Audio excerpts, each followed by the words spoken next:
Welcome to another episode of IT Pro TV. I'm your host, Mike Roderick, and with me today is Mr. Sean Oriano. How are you, Sean? Doing pretty good. How you doing? I'm doing fantastic. Got another exciting episode coming your way, continuing on with our Kali Linux series.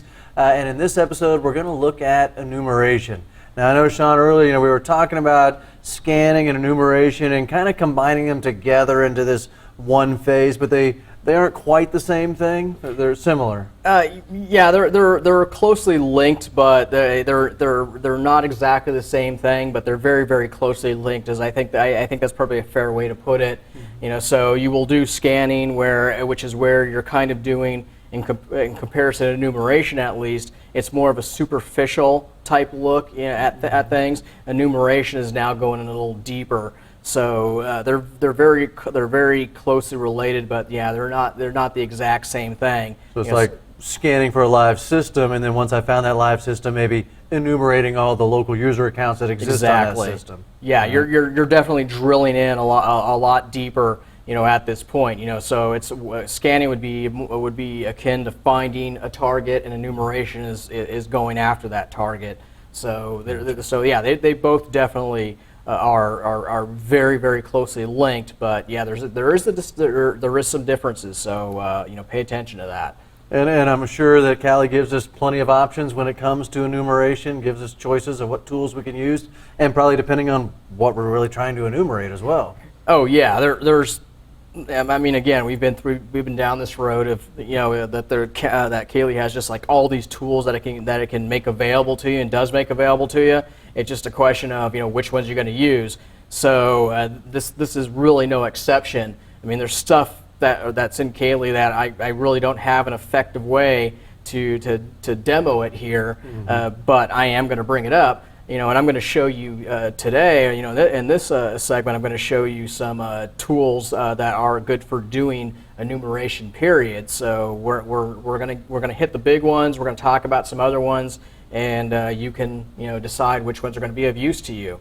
So that's what we're going to go. We're going to do some enumeration to see what we can extract out of those targets that we previously selected, because we did do a lot with scanning previously to find targets. I mean, just think of what we did with things like MathScan and Nmap and all those other ones. We've gotten quite a bit of information we're sitting on, and we can just carry that forward to the next step. And just to kind of mention it, to show you how closely linked scanning and enumeration are, some of the tools that you use to do enumeration are the exact same ones you use to do scanning. You're just tacking on a few more switches to make it do the enumeration process. Nmap would be a great example of that. Nmap can do banner grabs and some other stuff. You just have to know what switches to tack on there to get it to do that. But it's very capable of doing port scanning and scanning ports across ranges of IPs, and even doing a simple ping scan. So it's popping up in 3 different areas quite easily. So we've got definitely have options here to help us out. I love multi-purpose tools. That just means I've got one tool to learn, and I can use it for all different things. Versus some of those single-purpose tools, and those single-purpose tools obviously have a place. Some of them do their one thing a little bit better because that's what they focus on. But I tell you, when I find a tool that can do lots of different stuff, I usually grab that one quick. Yeah, it's always good to have those kind of those in your pocket. To have those multi-purpose ones. Yeah, Nmap, that's one of the reasons why it's such a favorite, is that it's that Swiss Army knife. It's got so many different things it can do, and it does well, that it's found a place in all these different toolkits. But like I've stated before, is make sure that you understand what you're looking for no matter what tool you're using. So you should understand when you're doing scanning, what types of things do you expect to get. Just like enumeration, what type of things are you expecting to accomplish? You have to have those down. Once you've got those down, then you can start looking at what tools you want to use. And if you decide that Nmap's the one that you like because it does so much, go for it.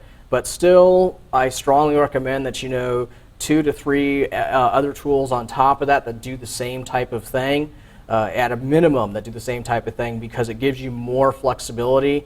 And who knows, maybe there's going to be a point in time where that tool that's your favorite just doesn't work. It happens to every one of these tools. Every last one of them will have its off day where for some reason it's just not going to work, and then you need to switch over to something else. You have to be flexible. So have your favorite, your go-to, but also be prepared to switch if the need arises. Very good. All right, so with this list of tools we can use, where the heck do we start? What's the first one you want to show us? Well, we've got a number of tools we can show, but I kind of tried to narrow it down to about 3 of them for right now that I think are standouts or have something of value that is worth pointing out. One of the ones I kind of want to mention right out of the gate, it kind of fits in the whole idea of scanning enumeration. It kind of straddles the line between the two, which is kind of weird, but it does do it, is one called Miranda.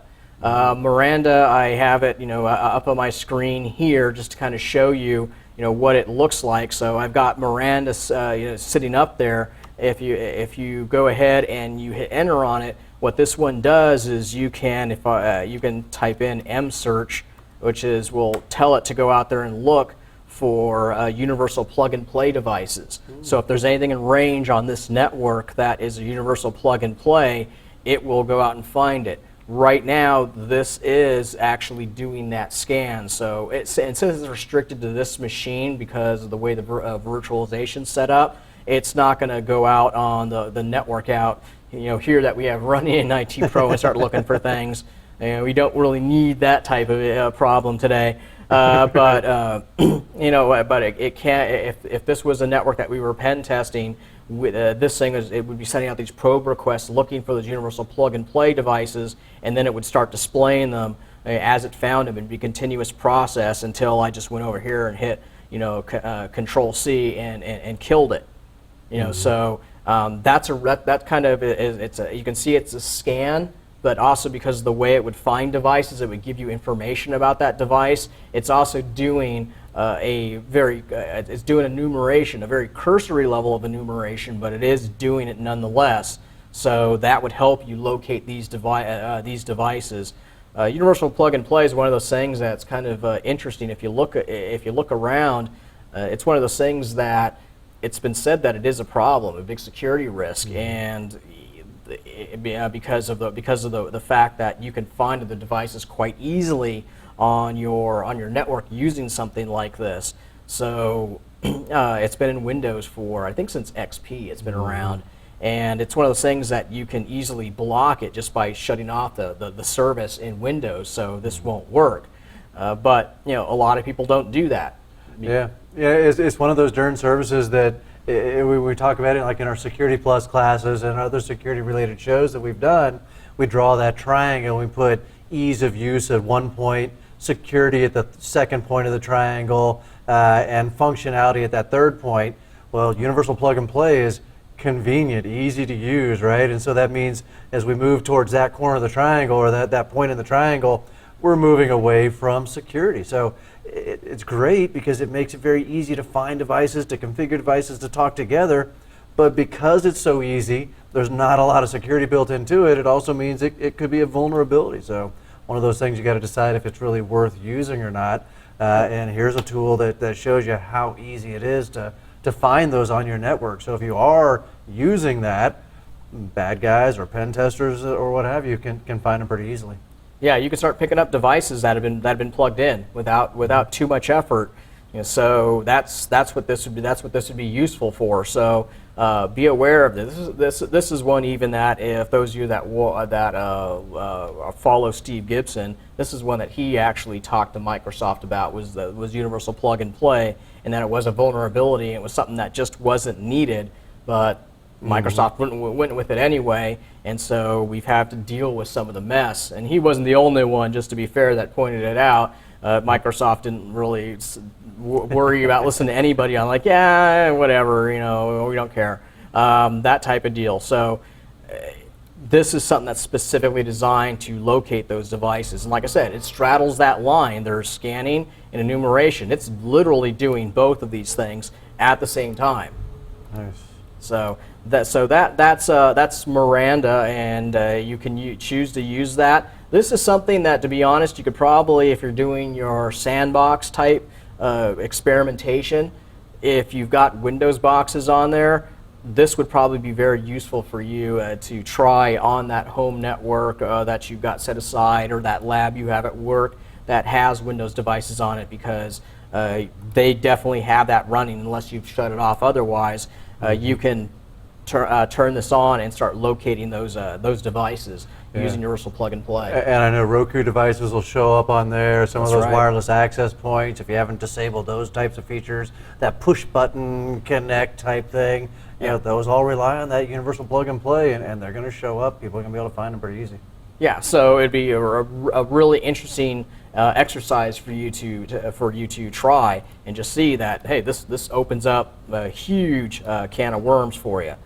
So that's Miranda, but we do have other tools available that can do stuff for us.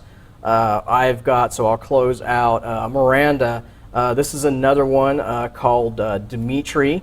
Dimitri is another way of extracting information, and what I'm doing here is I'm actually targeting, again, my Metasploitable system, and what I'm going to do is I will turn this thing on, and it goes through and does a quick just boom right on through. But I am going to go ahead and move right up where to have it right there. There's Dimitri. I like it. There be some deep magic going on. All right. That's nice. And what is that right after? I'm trying to get that command for our users out there. I see Dimitri-win. WINSEPFB. FB, okay. There What we those go. are, if you run Dimitri with the dash help, each one of those is a flag you can use that's revealing something in the results. Okay. So this one is using multiple flags. So all you really have to remember off that is that look at the format. You can do dash and just string a bunch of flags together, and boom. Anyway, what we have is Dimitri running, and when we start going and look, what does it have? It has, well, who is information? Okay, well, that's good information. In fact, if you look at that right up top, I mean, look at what we have here. This is something that if we really wanted to, even though it's technically categorized as an enumeration tool, it's something that is giving us something that we could have used back in our way early in our reconnaissance phase, because there's an address block sitting right up there up top. So that would be something that'd be, hey, that's really nice for us to have. So that's a good thing. We keep going through. We can see other information. This is internet assigned names and blah blah blah. Who the registrars are with their DNS names. Yeah. So we're getting that. Then we have a port scan, but you'll notice that this port scan isn't just a regular old port scan. There's more to it here than just doing a regular port scan. What is it doing? You can see that it's going beyond that. It hasn't just done a banner grab. It's pulled information off that service, and it's fingerprinted it. Wow. So you can see right there off that system. It knows. It not only knows it's got some basic stuff and what ports are open. It's telling it knows. It knows about SSH on there. It's got version information after it. It has that. It's got other stuff on there with looks like what the ESMTP. Information for linked to the mail service. There's FTP sitting in there. Wow. I mean, it's really identified stuff. That's not just a port scan. A port scan is below this. This has gone to the next level and said, okay, I'm going to extract some more information for you. So it's got a good amount of information for us, and so that's just the same scan that I ran. Now, if we do, let me just go and take all of that off. If you run it, those flags you saw after that win SEP FB, you can see right there what they all are. You can see that it's got all of them running. Okay. So we just strung all those together to get a result. You can use just a portion of those if you want. You don't have to use them all. You can even see that we can adjust the timing on that too. Nice. So you don't have to do a -I, a -W, a -N. You can just string all the parameters that you want for that command right there in that one command. Yeah, so Nice. it makes it a little easier, a little more readable too, I guess too. Yeah. Just don't think that's like when you look at that and see the dash and see how it's stringed together, you're kind of like, what's that an abbreviation for? It's not. I tell you, that's what I was looking. It's exactly what I was doing. I was looking at that, going, I wonder what WinSEPFB actually stands for, and that's an odd switch to throw out there. Yeah. But that's actually several switches just combined together. I had a feeling that's that when you were going, well, let's me type that up. That's what I was saying. I was like, okay, well, let me show you what that actually goes to, because I could see where that could be. You could make that mistake. I looked at it the first time and go, that's kind of, oh, okay. Right. Now I see where they're going. Nice, nice. But that's Dimitri, and you can see the enumeration on that worked pretty well. So we're good on that. Now one more tool to take a look at here is, I will go right over here, is one that this one is, if you've been to the CEH, it wasn't the first time. It's not the first time you've seen it, because it was mentioned in the CEH. However, we didn't run it in the CEH, so we're going to take a look at it here just to be fair. This is definitely designed to be an enumeration tool. I mean, it says enum right there in the name. It says enum for Linux. What this is I am going to just I'm going to put the dash help out there for it. And I am going to go up to the top of this. So it's got enum for Linux dash help. If we start scrolling through it, take a look. We can do under the options. Those options you can put right after when you type in enum for Linux. You need space, and you can put these things. You can put this information in, and what that will do is it will reveal additional information when it's running this actual script. So if you want to see more than what it does by default, you can definitely do that. So what you'll do is you'll type enum for Linux space and put the flags in that you want. Do notice that they're all case sensitive. That should not be brand new to you. That's old hat by now, hopefully. So we've got we've got all the flags sitting there. And then once we have all the flags sitting there, we put space after our last flag and put the IP in. So that means when we go down here, we do, if I do enum for Linux, there's -U and -M, -M being for machine name. I can also put in, some other stuff. Let's see, I could put in, there was a -G in there for groups. I could pop that one in, and you could do as many as you want. I think you get the idea. So what's happening here is that IP address is for my other system. So what I want to do is the other system. This is designed to extract stuff from Windows. Well, my other system, my Metasploitable system, ain't Windows, so that's not going to be really handy and beneficial. So if I do that, yeah, it's like, oh, look at what it did. It just puked out a bunch of stuff, but is that really helpful? Yeah, it's giving me stuff. It is giving me some information. It's not giving me all the stuff that would be if it was a Windows box. But if you look at it, yeah, that's not bad information. You take a look at it. I got some I got some account information in there. I got some other stuff sitting in there. I'm not disappointed, by seeing this, but it may not be as useful as I really want it. So there's some other user information right down there, that we're seeing. So that's not bad. And we're seeing some IDs, the RIDs. Just in case you don't remember, that 0x in front of it, that's telling me that's a hexadecimal value. So then we have that machine. I guess this script isn't able to do that, so they haven't completely done that in this one. But whatever. What I'm going to do is, after I've got that one, it can't get domain groups and stuff like that, because first of all, it's not a member of domain. Second of all, that feature is really geared towards Windows. So what I'm going to do is I'm going to grab my IP address out of here. So there's my IP address back there of my local system, and so I'll do 10.1.230.167. So I'm gonna go ahead and run that and see if it gives me anything different than I had with my Linux box, and I would expect it to be different. But this one, did it give me really anything that was going to help me out? Well, take a look. It gave me a little less than the Linux box did. But granted, don't take that as, oh, Windows is more secure than Linux or anything like that. That Metasploitable box is made to be vulnerable, so we're not comparing, being fair there. Anyway, you can see in here it did get some information. We could actually use those switches to get it to give more or less and do some other stuff. We won't worry about that right now. We'll let you do that. But what you see there, as you can see, it's the target stuff. I mean, take a look. The RID range. Well, that's interesting, because if we look at the RID range, well, remember something that we talked about back in our CEH stuff, and in our forensics course we talked about it as well. That in Windows we have special IDs assigned to user accounts. There's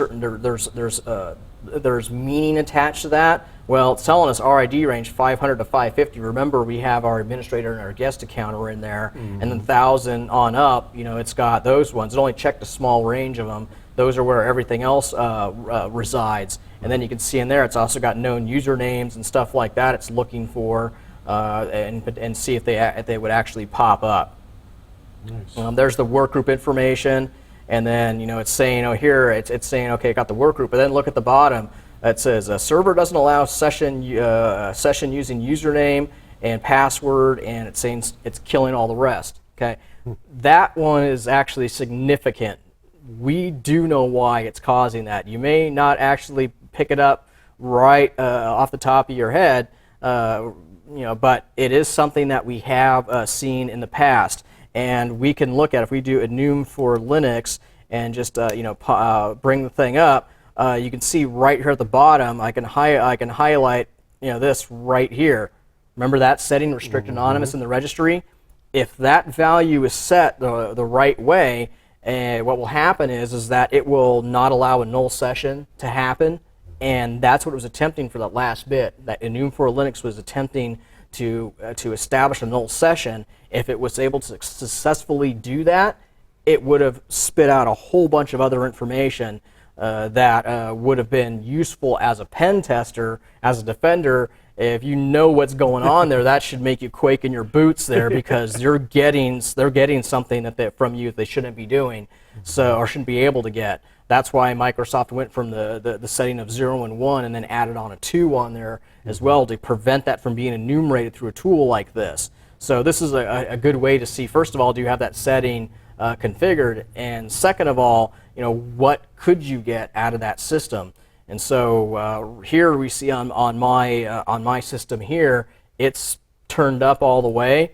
So when it tried to pull that information to get password policy, like it says in here, and user information, all that, it can't do it. So enum for Linux said, I can't establish a null session, so that's it. There's no other tests I can do at this point, because that setting isn't configured the right way. I'm done.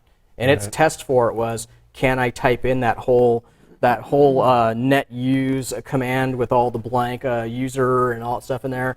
It tried that out, didn't work, and said, we're done. I tried a null session, couldn't establish it, so the rest of the stuff is a moot point. I can't do anything. Yeah, those null sessions give up a lot of information. That was a big problem in Windows for a long time. Yeah, and it definitely was, and it was a big deal when they killed that functionality. I mean, it's still there. If you want to see what that does, yeah, just look up restrict anonymous and change it in your registry. Look up what the values are and turn it all the way down to 0, and then run this, and you'll see exactly what is spit out of this. It's not a bad thing to actually try if you've never attempted a null session, or you've never seen what comes out of it. It's an eye opener to see why you want to have that setting set that way and leave it that way, because there's really no reason for it to be any other way, except just to leave it there. I remember it scared the out of me way back when. I think I was doing CEH training, and at that time, Windows 2000 server, 2000 professional, and boy, the server would just spit out everything you wanted. And I remember thinking as an admin, this is not good. Yeah, it would tell you its life story, you know. It's like, oh, great. Thankfully, they fixed that or patched it up because it was a useful thing, right? We could list shares and things like that master browser list, but we don't need it giving up groups and usernames and all of that good stuff. So another great tool in our suite of utilities that we have here available in Kali Linux. And again, not all that difficult to use, just a matter of learning the different switches. And heck, the help is built right in there. So all we got to do is type in the name of the thing, enum for Linux, and do a -help, and it's all right there. Fantastic. Yeah, and as Ben pointed out here, you know, and thanks for pointing that out, Ben, is that you do have the -A. I scrolled up; it's at the top of the screen on this one. The -A, yeah, will also, if you want to simplify it, you could just do -a, and it will try all the enumerations for you. I just did it this way because I kind of wanted to illustrate some of the different enumerations and what they look like to talk about them. But yeah, if you know you want to do them all, yeah, you can do the -A. So thanks for pointing that out. Absolutely, absolutely. All right, well, another great set of information on enumeration, or the ability to, once we've gone through that scanning phase and we've found our live systems, maybe we've done our port scans, and we want to take it a step further, the next step, you know, start to enumerate things off of those live systems. List out groups, list out users, list out password policies, whatever the case may be, and we've got a few tools, and as always, that's just the tip of the iceberg. There are other tools in there that you might like better. These are the ones that we've chosen to demo for you here. So a lot of choices, a lot of great stuff.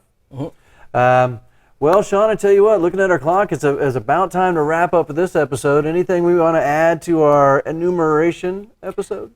You know, I can't really think of anything except to tell you guys this is a good point for you to, if you haven't already, to get those vulnerable systems and the downloaded and try some variations of it, because you're really seeing, I know the information's kind of flying by fast at this point. I've heard that and seen that comment several times today.